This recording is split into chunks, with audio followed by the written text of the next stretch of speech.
Welcome to the Limitless Potential podcast, where together we will dive into the personal, business, and career-rich tips, techniques, stories, and experiences of some incredibly successful and inspirational people, each with their own perspectives and journeys, and each with golden nuggets of wisdom which might just change your life. I'm Tracy Stone, and I'm a master trainer in a number of career supercharging techniques, a transformational coach, international best-selling author, inspirational speaker, and a woman discovering and evolving my very own limitless potential day by day.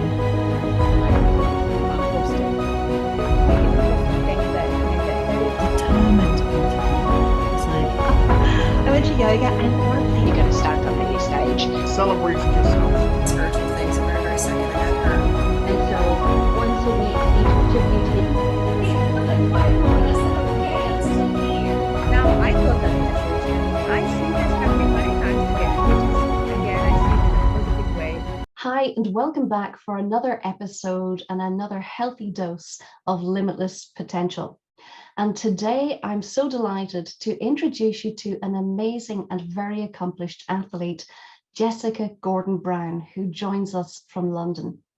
Jess is a Commonwealth silver medalist and GBR senior team member in Olympic weightlifting. She's a 2 times National Acrobatic Gymnastics Champion and 2 times National Medallist in Judo with over 10 years of coaching experience. Having started off as a gymnast, Jess moved on to Judo in 2011 at the tender age of 16 and later switched over to Olympic weightlifting in 2017. Alongside this, she also teaches gymnastics, judo, and Olympic weightlifting. Jess is currently ranked first in the UK in the very competitive women's 59 class for Olympic lifting. She has recently returned from the Commonwealth Games with a silver medal in a very competitive weight class. Right now, though, Jess's main focus is working towards qualifying for the 2024 Olympic Games in Paris, starting with the first qualification event of the season in December 2022 in Bogota, Colombia.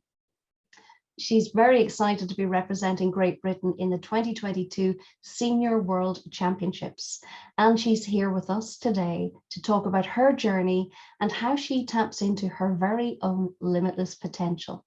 Welcome, Jess, and thanks for joining us. Thank you so much for that, Tracy. Well, it's so lovely to have you here, and you have got an incredible journey for someone who is still in such an incredibly young age of life. You have accomplished so much already, and I can't wait for us to unpack that for the Limitless Potential audience. And I know it's going to provide a wonderful buzz and boost and inspiration for a lot of people. So let's crack on with that. Jess, if you would, as we all do, we don't start off as being the amazing success that you are right now today. You've had to earn that, you've had to work for that, and you've had to make choices along your path to get to where you are today. And I'd love to share that. So let's go back to the start. And if you would, tell us a little bit about what life was like for you as a little girl growing up. So when I was little, I was very energetic as a child. My parents sent me off to gymnastics so that I didn't make a mess of the house, kept pulling the curtains down, trying to be like Tarzan. I've got a lot of energy and they needed to kind of give me like a safe outlet so that I could safely practice what I was trying to do in my house. And so they sent me off to gymnastics at the age of 3. And I think from there, just like my love of sport just came alive. I really, really had a great time when I was a little.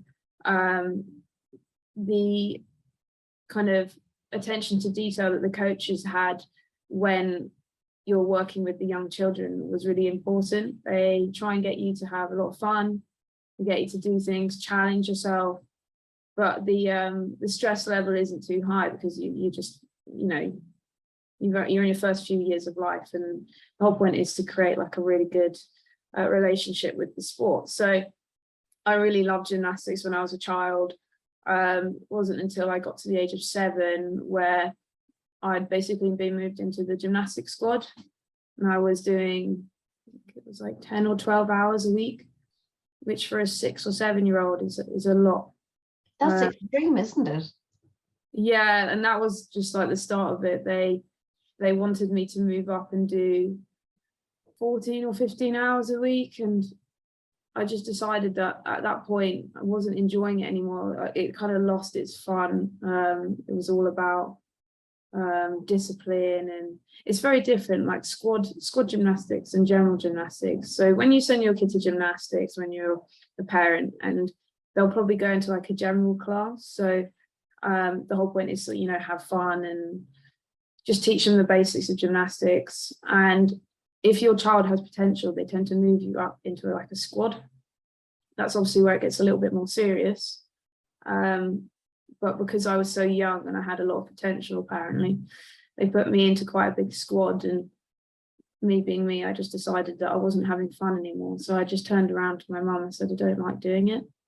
So she was like, okay, that's fine. And I stopped gymnastics when I was 7, and I moved on to doing some judo instead. And that's how I kind of came across it. I was practicing judo in my local village. They've got a little judo club, which I still sometimes work for, actually.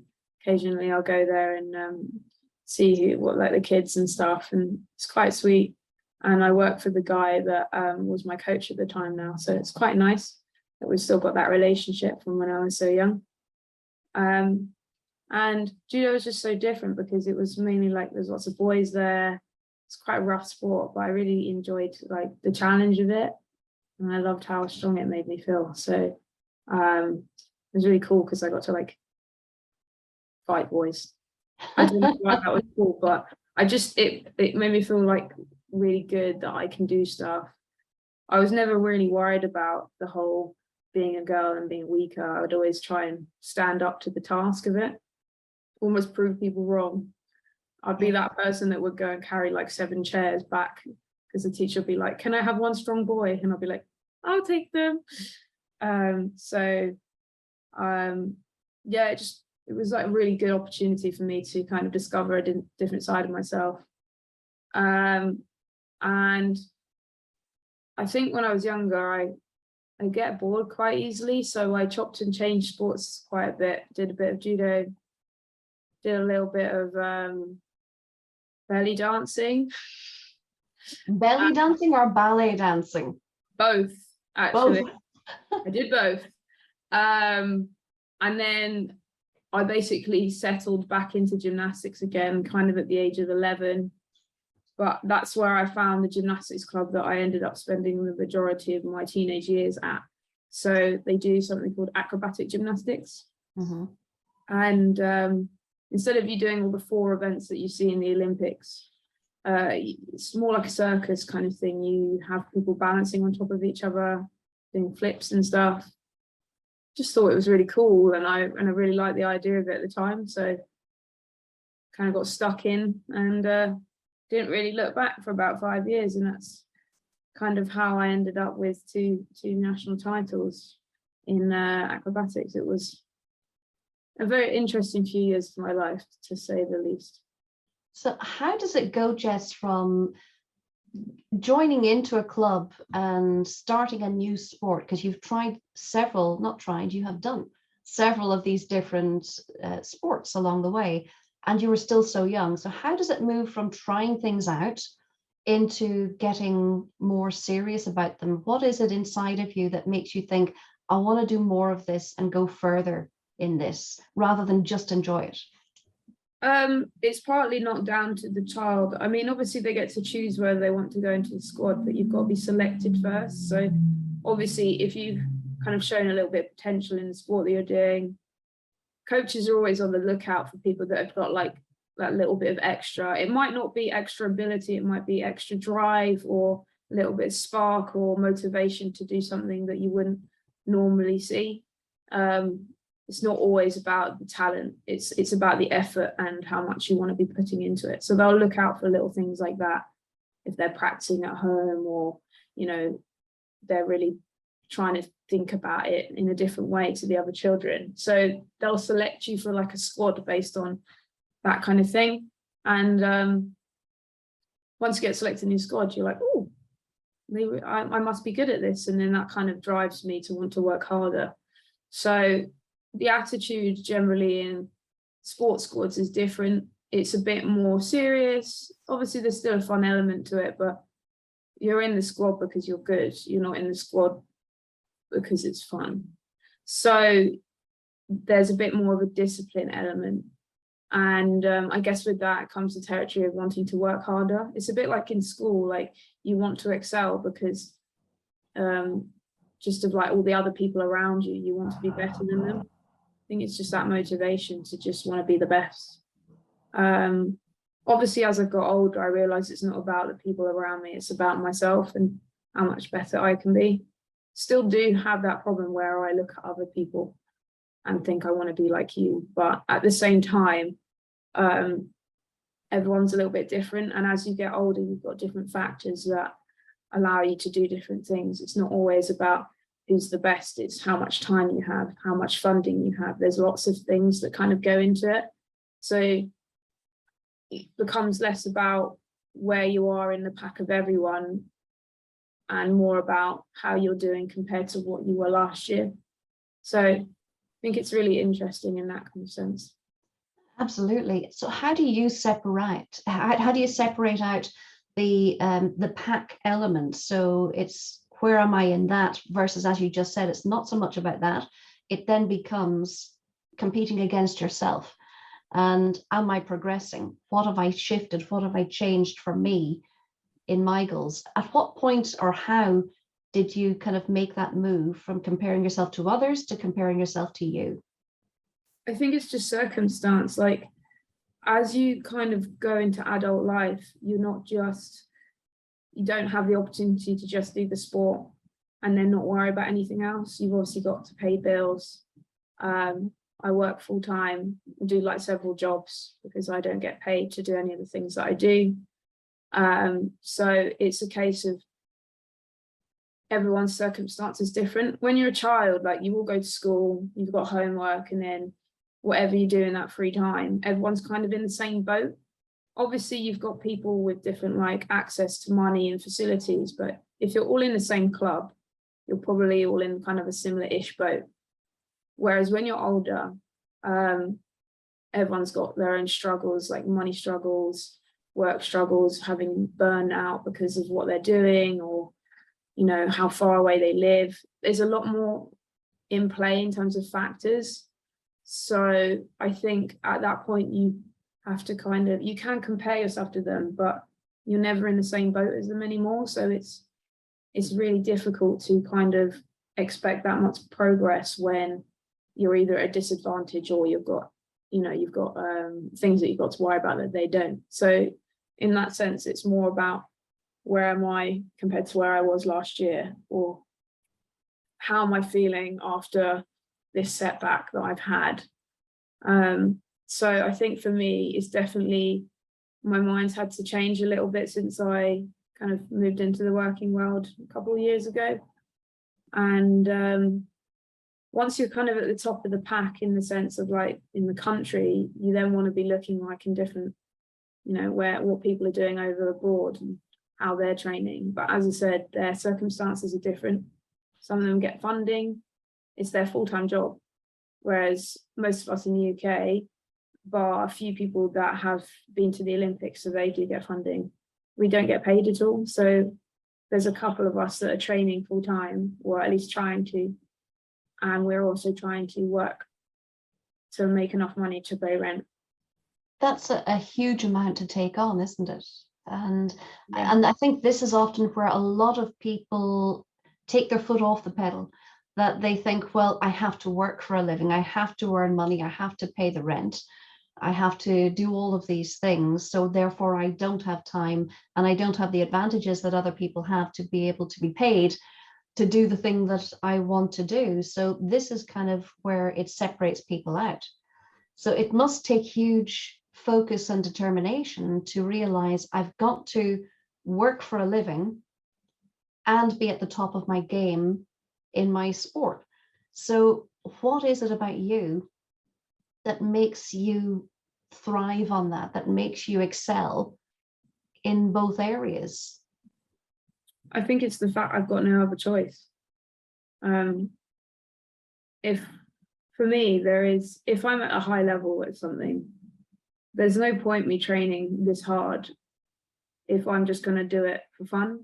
I think once you're kind of at the level where you're putting yourself through a lot of pain, a lot of mental stress, there's got to be some kind of external drive and like a goal. And obviously for me, it'll be going to the Olympics.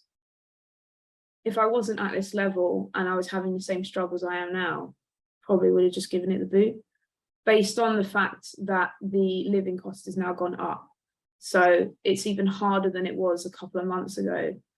And it's just you've got to really like crunch the numbers. I feel like a student again. I'm like watching everything that I'm spending, being really careful with what I eat so that I'm not, eating out too much. And then obviously for a high level sport, and people will know when they're high level, rest and recovery is actually almost as important as the training time. So it's really difficult. You can't really work a full-time job and then go to training after, because you're going to either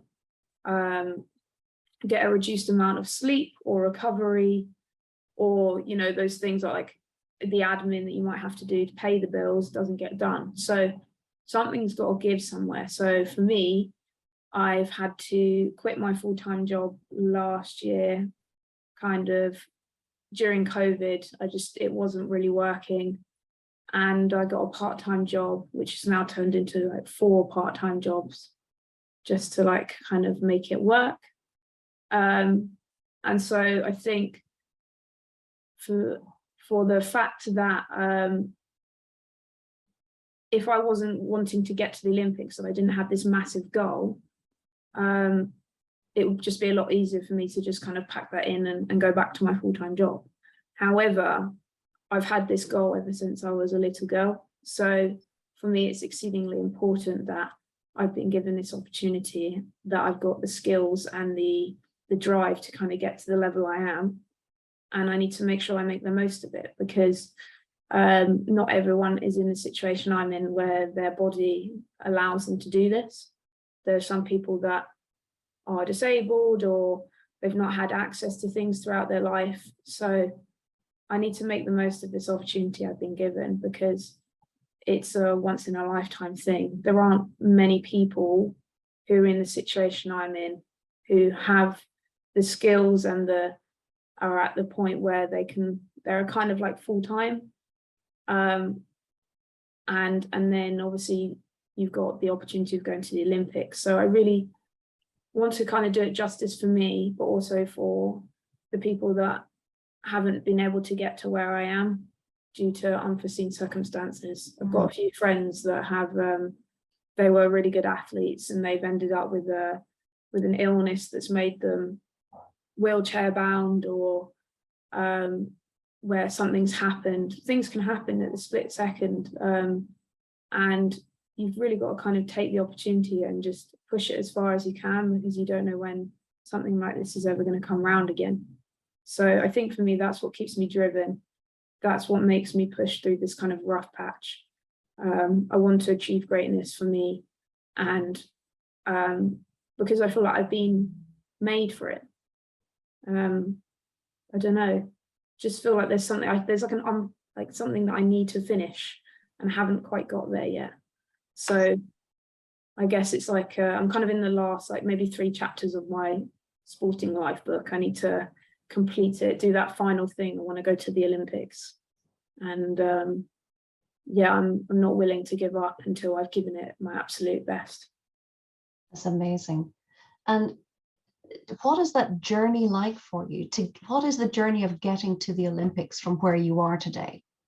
It's going to be exceedingly hard because of the amount of doping that's been found out. So you might have seen it in the news, you might have not. There's been a few sports that have been given big warnings from the Olympic Committee So I think it's modern pentathlon, boxing and weightlifting have all been said that if you don't sort your governing body out and the doping isn't being seen to be fixed over the next few years, we would take you out of the 2028 Olympics. And to kind of prove their point, they've reduced the amount of spaces available for athletes at the Olympics this year. So for the Paris Games, there's normally 16 spots per weight class. There's now only 12. And obviously 2 of those get given to people that are from France because they're the host nation. And then not only that, there's normally 7 weight classes across each gender. It's now only 5. So you've gone from about, roughly my calculation, 240 athletes to like 120. So much harder to get into then, to qualify for that.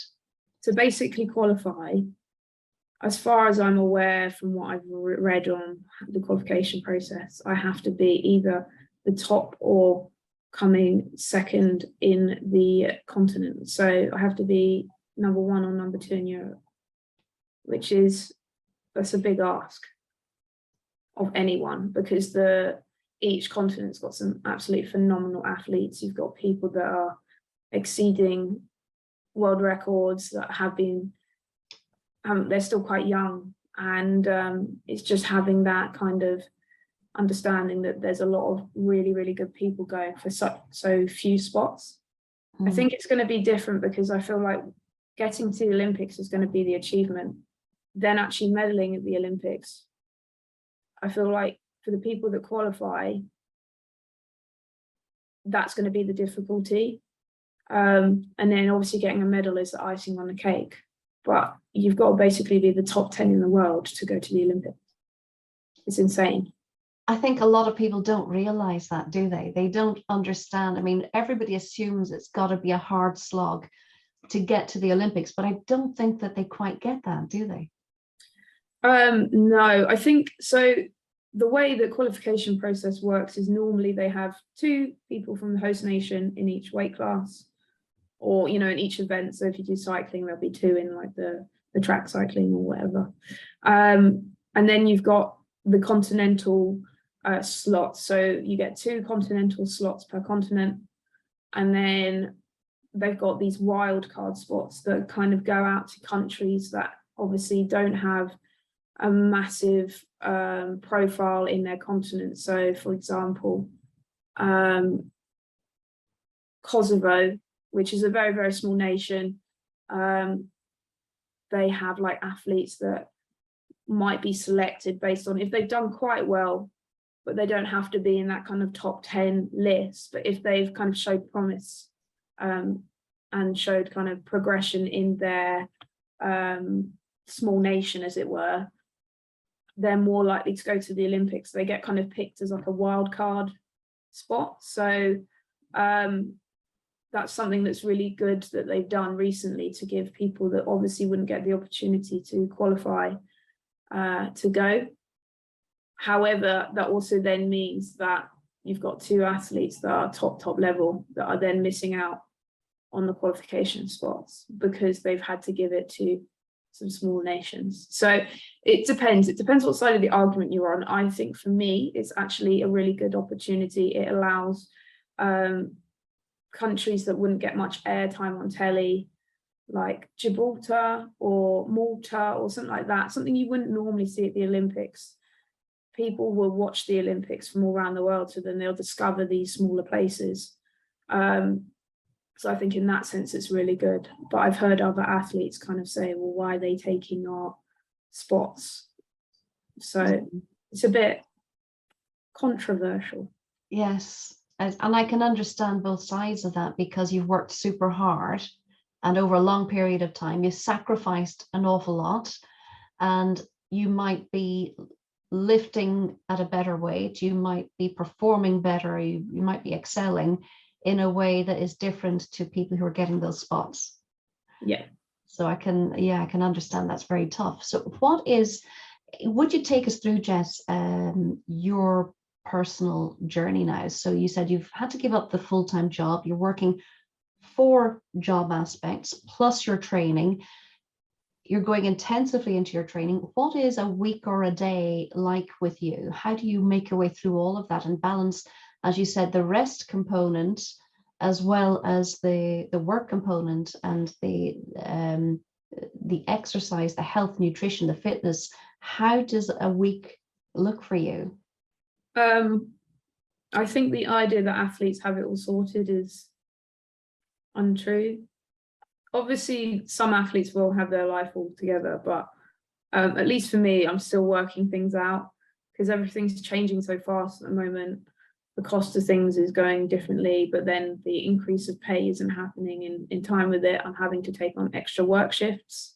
So normally I'd only work, like in a week, I'd work a couple hours a day in a school. So I work with children. I teach primarily like either their PE, or I do after school clubs with them, so gymnastics or judo.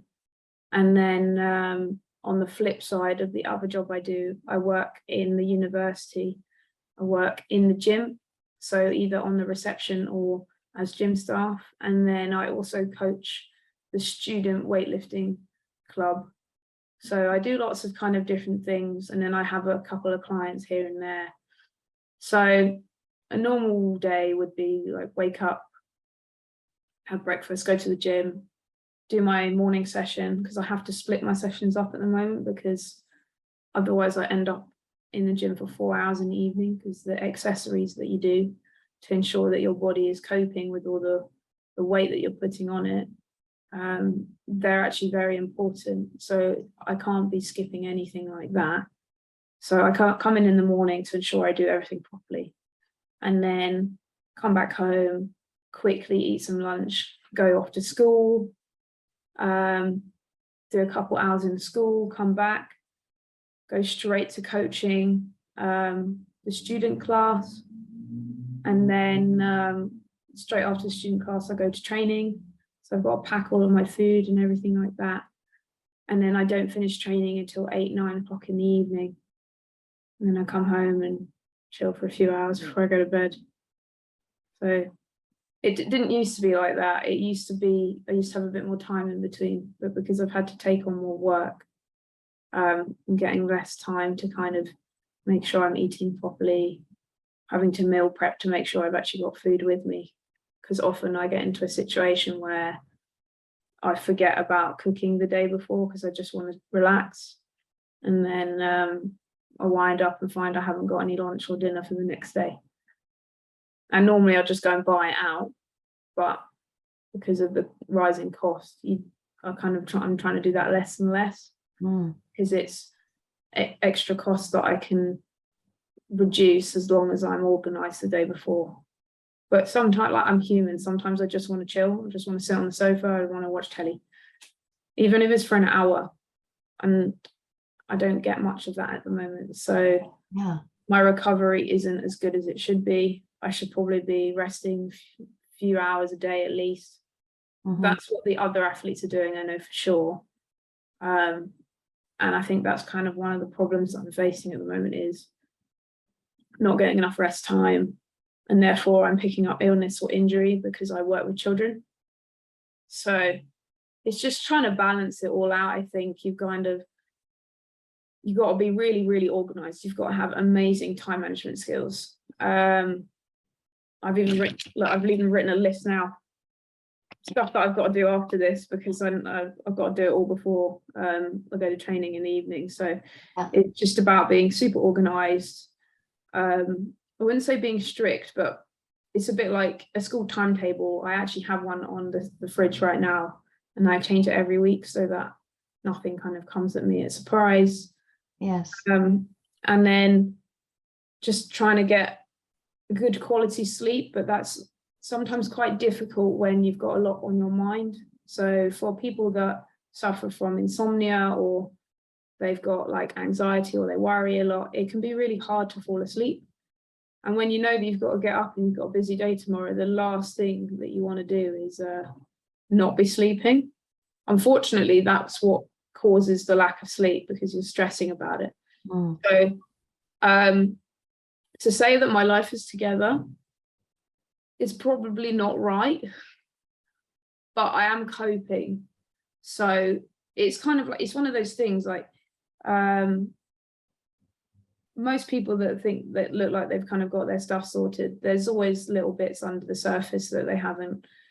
It's all a facade, it's an image. You've kind of got to fake it till you make it. And sometimes faking it then makes you feel like you've got your life together. So kind of has that, if I think that I look like I'm doing well, then maybe I am doing well. And then you start kind of getting more into a positive feedback loop.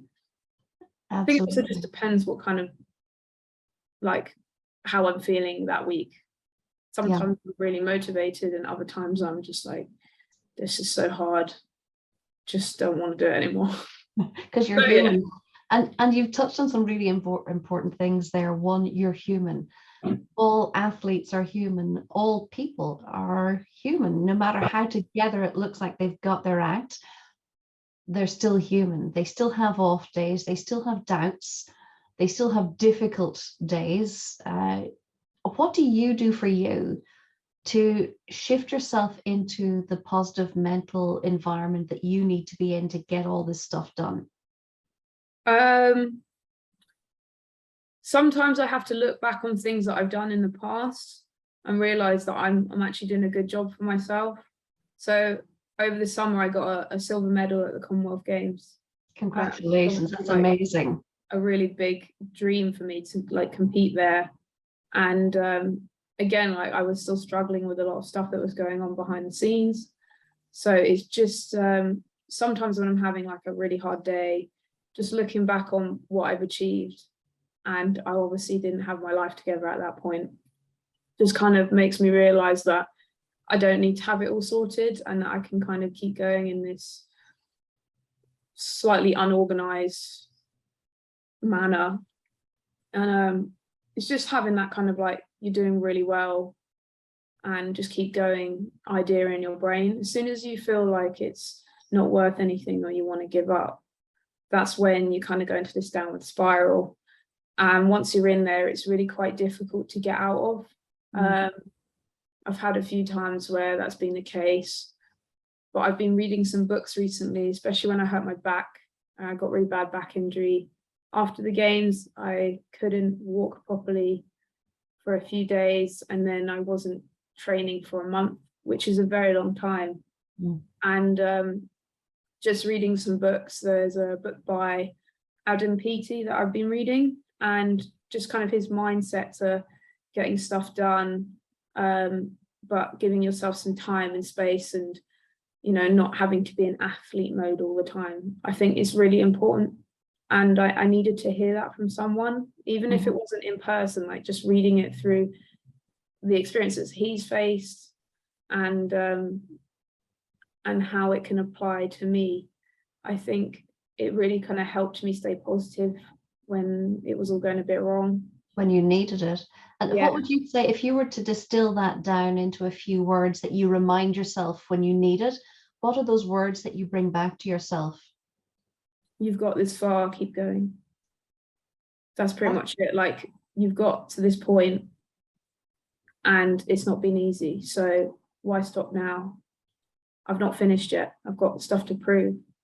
And also I feel like for me, I'm still quite new in the weightlifting sport. I've been doing it for 5 years, but a lot of the people that have reached top level, they're approaching 10 years, 12 years, 15 years in the sport. I've still got stuff to prove, and I'm not that far down the line yet. So where will I be in 2 years if I had support or had a little bit more, like sorted something out a bit better? You don't know. I think it's the idea of the unknown, like where could I be? It's kind of what excites me. You just never know what's around the corner, really. So yeah. Because everything is possible. Exactly. I mean, obviously you can't fly on your own. You don't know that yet, have you tried? You know what I mean? Like, obviously there's like physics that come into play, but in terms of like, I'm a great believer in what your mind thinks your body can believe.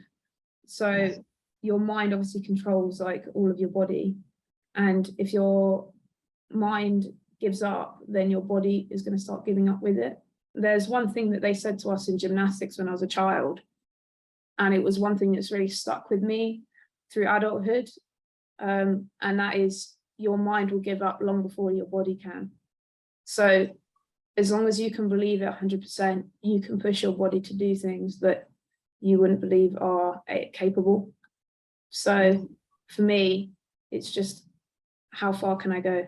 How far can I push? And how far do you believe you can go? There's obviously doubts that I won't make it to the Olympics, but I'm trying to keep them as far back in the back of my mind as possible. It's a bit far out at the moment to be worrying about it. So I'm just trying to see how far I can get myself after my back was bad. We're coming back now, and I've got 6 weeks until the World Championships. So I want to see to what state can I get myself back / make an improvement on my performance before I hurt myself. So it's going well so far. Brilliant. Made big progress in the last 2 weeks, I think. And I'm excited to see what I can do in the next 6 weeks. And then I can chill for Christmas. That would be nice. This is my birthday. It's your birthday time, is it? Yeah. Yeah, you need a bit of chill then. Yeah. What do you do to celebrate success? Now, successes can be small and big, as you well know. It can be that amazing silver medal win. It could also be the successes in the last couple of weeks where you're seeing progress in your recovery, in your fitness, in your performance. What do you do to celebrate all that your various levels of success?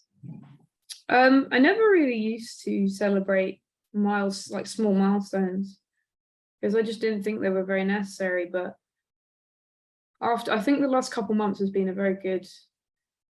it's been good for me. It's been horrible, but it's made me realize a lot of things, and it's made me understand that you need to be celebrating small wins. I know that a lot of people say that, and it's probably the one thing that everyone has heard every sports person say: celebrate the small wins. But it really is true, because when you're so wrapped up in this kind of big idea of I need to get here, you kind of forget how far you've gone along the way. It's really easy to think that you've not improved since last year, but actually maybe your mental capacity or the way that you're taking it on has improved. Maybe your attitude to your training or lifestyle has got better. It's not just about the performance side of it, it's about how you as a whole rounded individual can improve. So for something like the Commonwealth Games, when I got a medal, it didn't really sink in for about a week. I mean, we definitely all got drunk and went out afterwards. We waited for everyone to finish competing because there was a whole team of us. And then we all got absolutely smashed because, as I said, we're all human. We've all got to, let ourselves go. One night's normally not a problem. It's when you go on a 5-day bender, that's when you need to start worrying. But I don't know, I just kind of came home and it was really bizarre. I just kind of went back to normal again. And some people didn't even realize what I'd done. It just kind of felt a bit like it hadn't happened. It was really strange.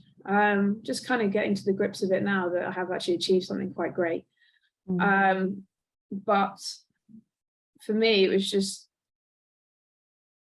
I think on the platform when I was on the rostrum, just had like a little cry to myself because I realized that all the dreams that I'd been dreaming about since I was a little girl, I'd actually made happen. So I got a bit emotional and then I recomposed myself. So if you find some of the pictures and I'm like sobbing my eyes out, you know why. I think after that, I didn't really do much. Went out with my family. That was about it. I did go on holiday a couple months after. I needed a bit of like downtime to kind of sort my brain out. It was a bit crazy.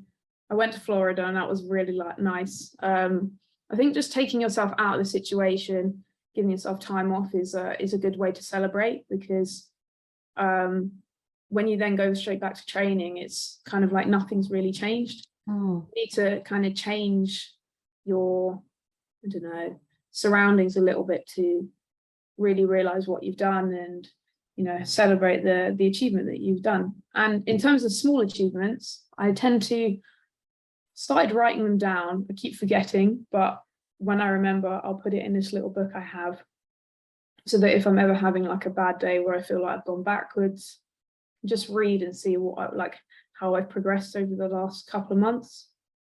So I think it's just about recording it, making the most of the time that you have when you're in a celebration kind of phase, because when you then go back to training, it's all kind of forgotten and people forget what you've done. So yeah, it's just, I think that's great, but earn your celebration, but have your celebration. And being able to remember those celebrations also ties you to the work you put in to earn it, the success that you had, the celebration, and it spurs you on. Then there's something more tangible in your mind about what happens as a result of the work, isn't there? There's the success, there's the silver medal or whatever else comes in the future, and there's the celebration that takes that moment to stop and say, yeah, I did good. yeah. Love it. So Jess, how did you get into the weightlifting side? So you talked about the gymnastics, you talked about the judo, and you're still doing amazing things there. How did you choose weightlifting? It was a complete accident, we'll be honest. I got a sports scholarship at my university for judo, and the sports scholars receive strength and conditioning sessions each week, which basically helps with speed, strength, whatever your sport needs really. For judo, you need a lot of power, you need a lot of speed. You obviously need some strength, and you also need quite a bit of coordination for it. So weightlifting is like, the actual lifts are used by a lot of sports to build those kind of speed, power, strength elements that you'd use. Just found that I was weirdly quite strong and that I could lift the weight quite easily. I mean, the technique was terrible at the time, and they said that I was too strong and I'd never get it right. Well, here I am. That's interesting feedback. You were too strong and you'd never get it right. I mean, that's just mind-blowing. Well, it kind of, having said that, might not have been exactly how they phrased it, but that's how I understood it as. Yeah. I don't think you'll be able to get this right. You don't have the patience, you don't have the time. So I was like, well, screw this. I'm gonna spend the time, I'm gonna work on it. And lo and behold, I ended up seeing the same guy about 2 years down the line, when I'd just kind of got to the point where I was competing at the British and doing all right. And he said, you're actually quite good at this now, aren't you? I was like, see, I told you. Because he left, like, he was only like a student for the year and he was helping out, and then they move on and then they go to different universities, kind of like a placement. So just think it's quite ironic. But I think for me, if we hadn't gone through those movements, and if he hadn't kind of said something along those lines, I would have never had I love it when people tell me that I can't do something, because it makes me want to do it more. A bit like, oh, you're a girl, you can't do boys sports, you're not very strong. Okay, watch me, I'm going to do it, and I'm going to do it better than you've ever done it before. Just love that. Don't know. It's just a big drive for me. I like proving people wrong. I think that's probably the main thing. Maybe that's why I've kind of stagnated recently, because I think people are starting to realize that I can do stuff. Haven't really had anyone challenge me recently. Don't know. I just love that mindset when someone says you can't do it. You get put down originally, and then you go, and then you turn around and go, no, I'm going to prove you wrong. And I'm going to work so hard to make sure that you realize that you've just made a big mistake. So it adds fuel to the fire, doesn't it? Oh, really? Yeah, 100%. I think I've always been like it as a child. Like at school, they said you could never do this. When I went to university, I got a scholarship at Loughborough, but when I went to the open day and spoke to them about, like, you know, the induction kind of thing, and I said that I was doing high level judo and I wanted to do the design degree that I was doing. Design and sports are the two main massive factors at Loughborough. like they kind of specialize in those two things. And the impression that I got and my parents got is they said you can't do both things at once. So I didn't go to university there. I went to Brighton and I did both sports and my design degree at the same time. So just one of those things. Jess, I get the feeling that nobody's ever going to put you in the corner. I hope not. I hope they do, because then I want to prove them that they've done something real wrong. You're going to come out center stage every time. Yeah, I don't know about center stage, but I'll be on there somewhere, like making people, like making it known that I'm around. It's not always to get to the very top. It's just the sense is to just kind of get out there and make my face known, I think. I think that's such a resilient mindset. And being in sports, you have to be super resilient. So what does resilience mean to you, and how do you build your resilience? Just putting yourself through hardships. I mean, I don't even have to do that anymore. I'm already in one. So I don't have to kind of force myself in situations. But one thing that I've done in the past is, so when I did judo, we did a training camp every winter up in Kendal. It was so cold, and the idea is it's character building and resilience. And you do it like 2 days after Christmas. You go up to this place, you're in like little cabins, it's freezing cold, you're training 3 times a day, you're running up and down the fells, carrying like massive logs, and you're doing all these kind of crazy things, kind of a bit like army training. Mm-hmm. But you're not in the army. And then you're doing lots of judo as well. So your body's like bruised and battered after like 4 days. You really have to be mentally resilient and strong to kind of not give up and leave. It's a bit like SAS Who Dares Wins. Yes. It's like, how much can you take before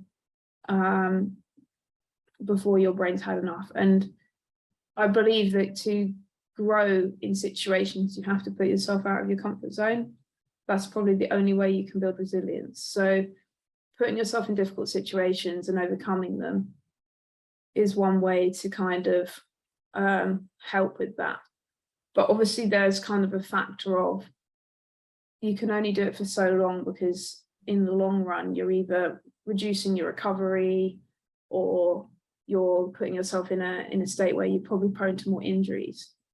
But in terms of like the mental side of it, I think it's really important that everyone does something like that at least once in their life, just to kind of see what they can prove to themselves. Mm-hmm. Because otherwise you just end up stuck in the same rut for the rest of your days, and you never know what your potential could have been. Exactly. That you never ever know what you could achieve if you stay in that rut, and you certainly don't do that. Now, you mentioned that you are going through that difficulty now. Is that the back injury, or is it the current economic climate? What would you say is the difficulty at the moment? Economic climate, just trying to make enough money, train as hard as I need to, get enough recovery in, Mm-hmm. and I wouldn't say afford the right kind of food, but it's more about having the time to prepare it. Everyone can just go to Tesco's and get like one of those meal deal things, but that costs a lot more than making it yourself. Mm-hmm. But you have to have the time to make it yourself, and also have like equipment. So I think the best thing for anyone to invest in is a slow cooker, because you can just put it all in, just leave it to cook. However, as I said, like you're going to be spending something. It's going to be energy, it's going to be time, or it's going to be money. And it's about trying to balance your expenditure, as it were, Mm-hmm. on all of those three. And I think that's probably what's really hard at the moment, because it's almost like I need more time, but you've only got X amount of time. And I'd like to say I need more money, but that's not really, I'm not really in a situation where I can do that right now. So just have to kind of hope that the economy sorts itself out, because there's going to be a lot of people that are struggling. I'm not too bad, but it's a case of if I want to get to where I need to go, like if I need to get to where I want to go, something needs to change, because I can't, it's not physically viable for me right now. I'm finding it, I'm either getting injured, ill, not putting enough time in. Just feels like I'm managing to get 80% out of the 100% I need to put in. So not being able to give all of the effort because I've got to make up for other things is a real pain in the bum, to be honest. So it's just managing that. I'm hoping it won't go on for too long, hoping things will start to sort themselves out, but you never know. And Jess, it does sound incredibly tough. So what would be an ideal scenario for you to help you? Okay, the economic climate isn't going to uplift quickly on its own to help you with that. What factor would you change that would help you to be able to manage better, so you can get closer to that 100% of peak performance without all of that stress? So how would you change that if you could? Funding, athlete funding. It's only given out to people that have already achieved the Olympics. It varies for sports. Athletics, you get people that get it, they're at the same or lower level than me in their own sport. So, and then obviously there's sponsorships and stuff like that. There's lots of ways that you can get cash, but some sports have more access than others. So like obviously footballers, they get paid a lot. Athletics is quite a well-known sport, so again, they get paid a lot. Weightlifting, not really heard of it. You don't really get any money. They try their best to give us help, but it's like, as I said, it's the other countries that have, you know, put more time and money into weightlifting. Obviously they're going to produce better athletes because the athletes have got a better opportunity to put in 100% effort, if that makes sense. Or like another sport that I know doesn't get enough recognition is like certain types of gymnastics. Like only if you're top level will you get funding, but you have to put a lot of hours in before you get to that point. I'd say the differences for gymnastics though is that obviously they're younger, so they're still at school, probably still living with parents and or studying at university, whereas once you're out of that situation, you get no funding from the government, you get no help, you're just chucked in with the rest of the population, kind of in this you need to work to survive thing. And it gets really difficult. Some days I'm more positive than others, but it's something that I really need to sort out, because I just feel like time's ticking away. And if I've got, for example, like a year, if I'm only putting 80% effort in for like half the year, there's no point. Like I need the whole year to be putting 100% effort in to actually get the best results out of myself. That's kind of, it feels like there's like an hourglass that's going down and I'm running out of time. It's quite stressful and gets me a bit worried when I think about it.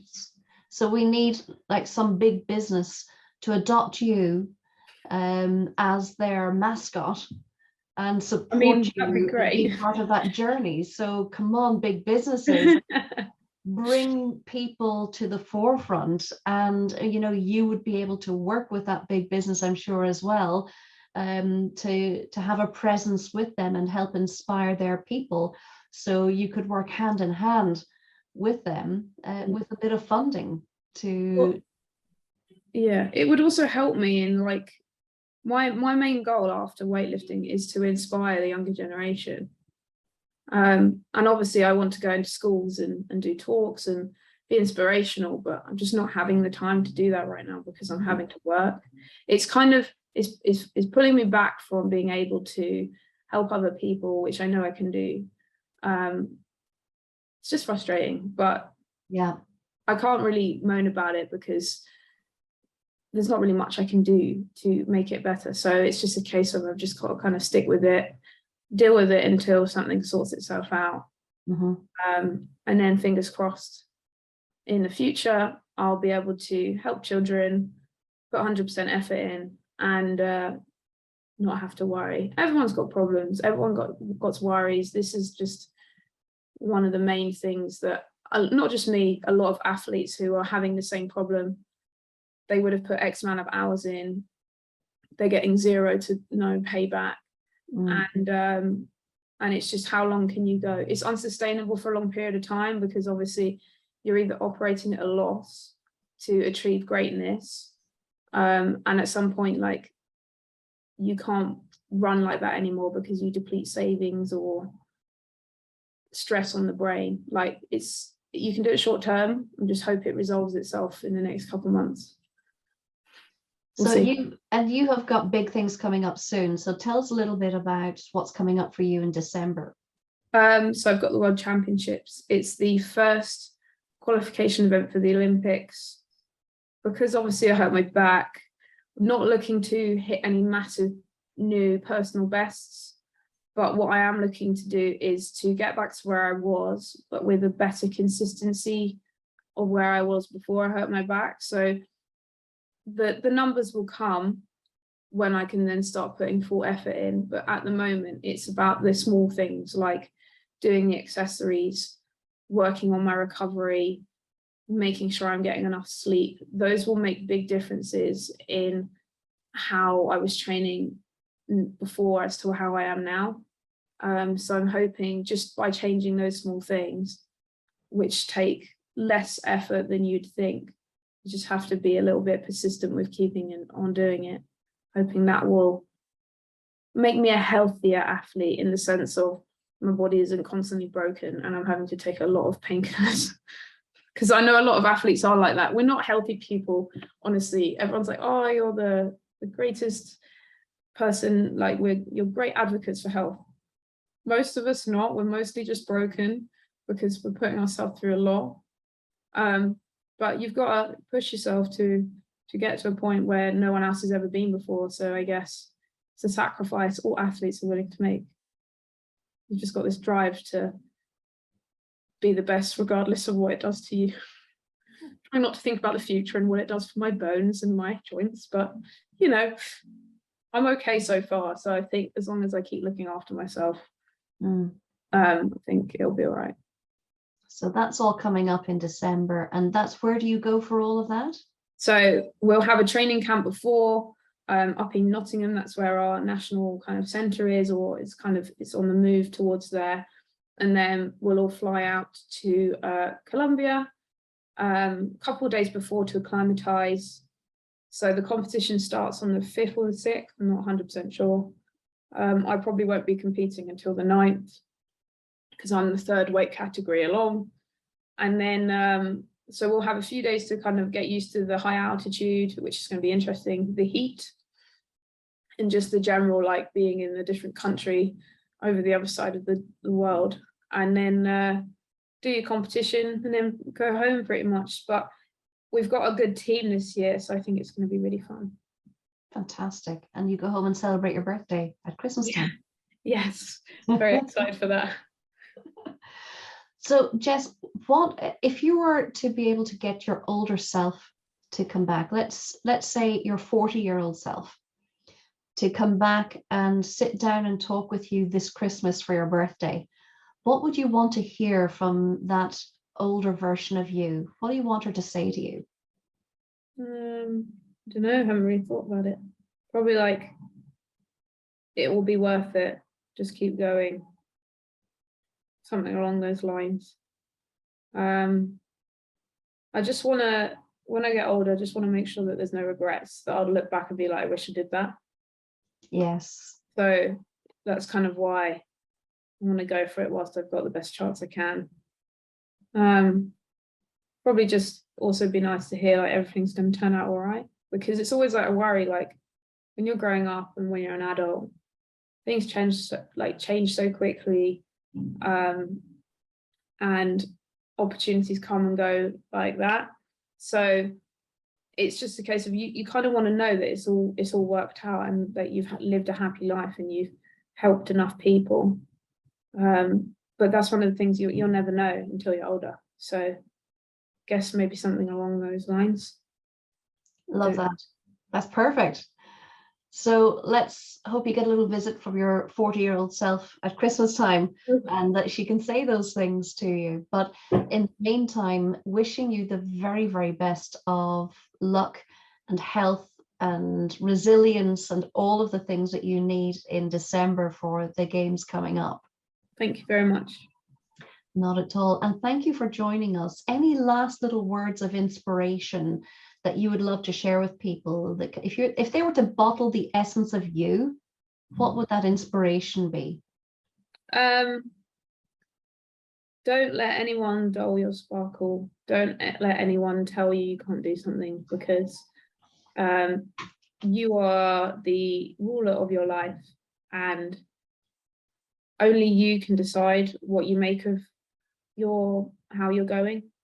Don't let anyone else tell you what you can and can't do, because they're not you and they don't control your life. I think that's probably the most important thing. I think that goes for all ages, like children, adults, grandparents, like babies. Okay, they wouldn't understand that, but it's a case of you decide how you want to spend your life. No one else has that decision. Obviously they can kind of persuade you, but you have the final say in everything you do. So just do what you want to do and reap the rewards that comes with that. Love that. Love it very much. Jess, thank you. I'm making notes furiously as we go there. I love it. Thank you for all of that and for sharing your journey. And there's so much more to come for you yet. So I know we'll all be watching avidly and waiting to hear news of how you get on. So the very best of luck again for December. Happy birthday celebrations that you will have well earned by the time you've been through all of that. And amazing success for the future for the Paris Games as well. Thank you very much. So thanks for joining us here today and sharing your journey. And thank you to everybody for listening in and watching along and hearing all about Jess's journey into her limitless potential. And we'll welcome you back again the next time for another story, another journey, somebody else's experience and attitude to their resilience and tapping into their limitless potential. We'll see you soon.